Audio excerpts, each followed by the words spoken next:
आप सभी का बहुत बहुत नमस्कार। आप देख रहे हैं ग्रैंड न्यूज नेटवर्क और मैं हूं आप सभी के साथ आयुषी। चलिए नजर डाल लेते हैं आज की तमाम खबरों की ओर। बिलासपुर प्रेस क्लब के चुनाव में विकास पैनल ने शानदार जीत दर्ज की है। जी हां, आपको बता दें कि सभी पदों पर उन्होंने कब्जा जमाया है, जिस पर सभी विजयी प्रत्याशियों को बधाई और शुभकामनाएं दी जा रही है।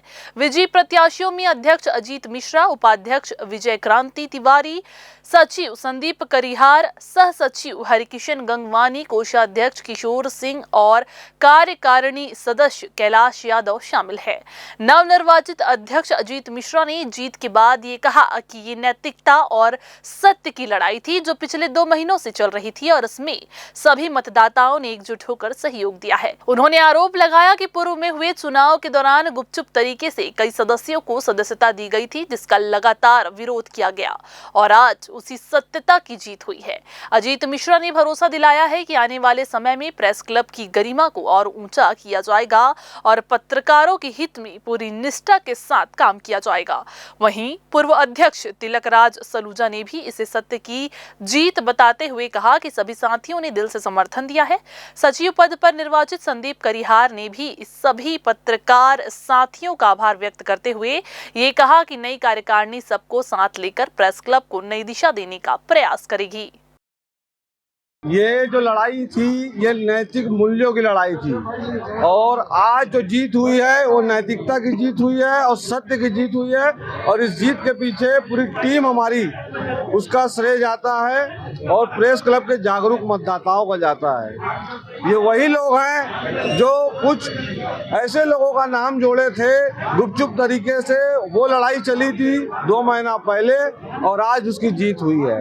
अब हमारी जो टीम है प्रेस क्लब और बिलासपुर के पत्रकारों के लिए जो संभव हो सकेगा वो हर कार्य करेगी जो पत्रकार हित के लिए होगा। देखिए, बिलासपुर प्रेस क्लब अपने आप में एक बड़ा प्रेस क्लब है और यहाँ लगातार पत्रकारों के हित की बात नहीं रखी जा रही थी, आवाज बुलंद नहीं की जा रही थी, पत्रकारों की सुनवाई नहीं हो पा रही थी। लेकिन एक ऐसे नेतृत्व की दरकार थी जिसको आज सभी सदस्यों ने एक विकास पैनल पे भरोसा जताया और पूरे भरोसे के साथ में विकास पैनल के सभी प्रत्याशियों को जिताया। इस पैनल का नेतृत्व आदरणीय मनोज शर्मा जी, तिलक राज सलूजा जी, वीरेंद्र गहवई जी और सभी ने अथक प्रयास करके अजीत मिश्रा के पैनल को विकास पैनल को जिताया है। इसके लिए हम सभी मतदाताओं को धन्यवाद देते हैं और साथ ही बिलासपुर प्रेस क्लब पत्रकार हित की लड़ाई यहाँ से लेकर चाहे रायपुर और दिल्ली तक हो पूरी मजबूती के साथ एकजुट होकर के लड़ेगा। बिलासपुर प्रेस क्लब का चुनाव बहुत ही उल्लासपूर्ण संपन्न हुआ है। इसमें पूरा विकास पैनल के पूरा प्रत्याशियों को हमारे प्रेस के जो जागरूक और मतदाता हैं सदस्य हैं उन्होंने भरपूर अपना विकास पे समर्थन दिया है। इसका मतलब सभी चाहते थे कि बिलासपुर प्रेस क्लब में जो है नेतृत्व परिवर्तन किया जाए। आज सभी को पूरा सफलता मिली है। इसके लिए मैं पूरे प्रेस क्लब के सदस्यों को सभी को बहुत बहुत धन्यवाद देता हूँ। हमारी टीम को भी देते हैं जिन्होंने पूरा एकजुट होकर पूरा लड़ा और सब हम पूरा चुनाव जीतने में सब सफल रहे। मैं पुनः सबको धन्यवाद देता हूँ। बिलासपुर से अगली बड़ी खबर सामने आ रही है। आपको बता दें कि बिलासपुर जिले के कोनी थाना क्षेत्र अंतर्गत मोपका सिमरताल बाईपास रोड पर तेज रफ्तार कहर देखने को मिला है। आपको बता दें यहां बाइक और एक्सयूवी कार के बीच आमने सामने की जोरदार भिड़ंत हो गई। टक्कर इतनी ज्यादा तेज थी कि बाइक के परखच्चे उड़ गए, जबकि एक्सयूवी कार बुरी तरह से क्षतिग्रस्त हो गई और उसका एयरबैग खुल गया। हादसे में बाइक सवार 2 युवक गंभीर रूप से घायल हो गए, वहीं कार में सवार सभी लोग सुरक्षित बताए जा रहे हैं। सूचना मिलते ही कोनी थाना पुलिस मौके पर पहुंची और घायलों को तत्काल इलाज के लिए अस्पताल भेजा गया। साथ ही क्षतिग्रस्त वाहनों को हटवाकर यातायात सामान्य कराया गया है। सूत्रों के अनुसार बाइक सवार युवक शराब के नशे में होने की आशंका जताई जा रही है, जिसकी पुष्टि के लिए पुलिस जांच कर रही है। फिलहाल घायलों की पहचान नहीं हो पाई है और पुलिस हादसे के कारणों की पड़ताल में जुटी हुई है। बिलासपुर जिले के सकरी थाना क्षेत्र में 20 दिन पहले मिले एक अज्ञात शव के मामले में एक बड़ा खुलासा हुआ है। चुल्हाटी आवास पारा निवासी प्रहलाद साहनी की मौत को लेकर शुरू में मामला संदिग्ध परिस्थितियों का था, लेकिन गहन जांच के बाद हत्या की परतें खुलती चली गई। 7 दिसंबर की रात सकरी शराब भट्टी के पास शराब के नशे में मृतक द्वारा गाली गलौज करने पर विवाद बढ़ा, जिसके बाद बजरंग पारा निवासी 3 युवकों पुरुषोत्तम वर्मा उर्फ आसाराम, प्रियांशु वर्मा और प्रीनाथ वर्मा उर्फ बाबू अंडा ने कथित तौर पर उसके साथ मारपीट की। घटनास्थल पर लगे सीसीटीवी कैमरे में केवल ऑडियो रिकॉर्डिंग मिली है, जिसमें बहस और गाली गलौज की आवाजें साफ सुनाई दी। परिजनों ने आवाज की पहचान मृतक के रूप में की, जो जांच के लिए अहम सुराग बना है। अगले दिन सुबह उसी स्थान पर शव मिलने से मामले ने गंभीर मोड़ ले लिया। लगातार सर्विलांस, स्थानीय सूत्रों और तकनीकी इनपुट्स के आधार पर कड़ियां जो है वो जुड़ती चली गई और आरोप सिद्ध होने पर 2 आरोपियों को गिरफ्तार करके न्यायिक रिमांड पर भेजा गया है, जबकि तीसरा आरोपी पहले से ही अन्य मामले में जेल में निरुद्ध है। जांच में स्पष्ट हुआ कि चेहरे और आंख के पास आई चोटें रात में हुई मारपीट का परिणाम थी, जिसके चलते ब्लाइंड मर्डर मिस्ट्री अब उजागर हो गई है।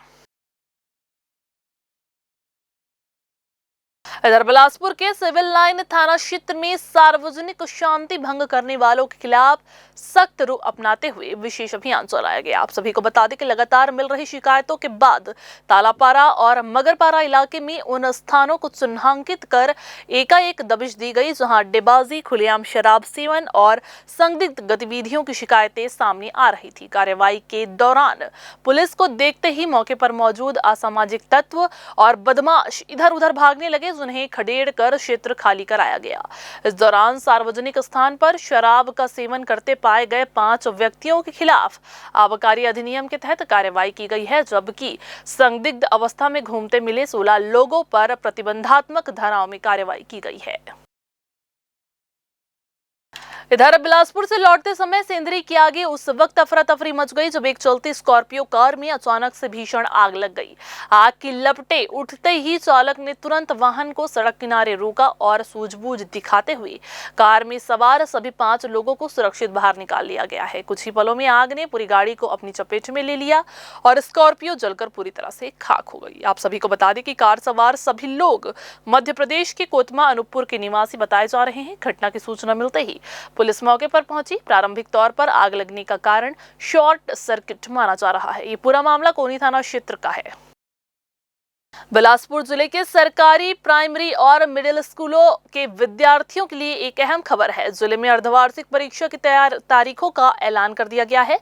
जिला शिक्षा अधिकारी के अनुसार शासकीय प्राथमिक और उच्च प्राथमिक स्कूलों में अर्धवार्षिक परीक्षा 2 जनवरी से शुरू होकर 9 जनवरी तक आयोजित की जाएगी।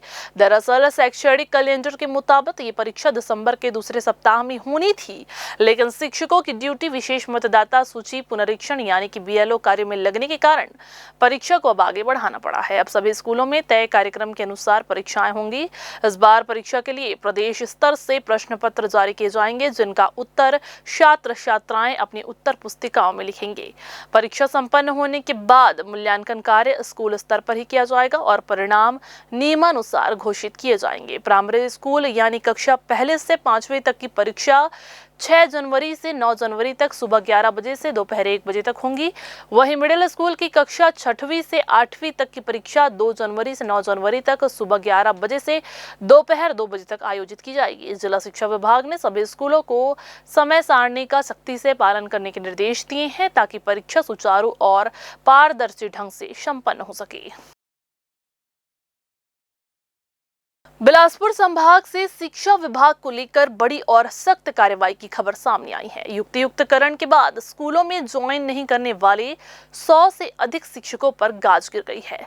शिक्षा विभाग ने ऐसे शिक्षकों के खिलाफ आरोप पत्र जारी कर विभागीय जांच शुरू करने का फैसला लिया है। जी हां, जानकारी के मुताबिक इन शिक्षकों को युक्तियुक्तकरण के तहत जिन स्कूलों में पदस्थ किया गया था, वहां उन्होंने कार्यभार ग्रहण नहीं किया। कुछ शिक्षकों ने जिला और संभाग स्तरीय समिति के समक्ष अभ्यावेदन दिया भी था, लेकिन वो अमान्य कर दिया गया। इसके बावजूद स्कूल नहीं पहुंचना शासन के आदेशों की खुली अवहेलना माना जा रहा है, जिसे गंभीर कदाचरण की श्रेणी में रखा गया है। जांच प्रक्रिया के तहत जिला शिक्षा अधिकारी को जांच अधिकारी और विकासखंड शिक्षा अधिकारी को प्रस्तुतकर्ता अधिकारी नियुक्त किया गया है। वहीं चौंकाने वाली जानकारी ये भी सामने आई है कि 200 से ज्यादा शिक्षक पढ़ाने के बजाय दूसरे विभागों में अटैच होकर दफ्तरों में काम कर रहे हैं। कई शिक्षक सांसद, विधायक के PA तक बने हुए हैं।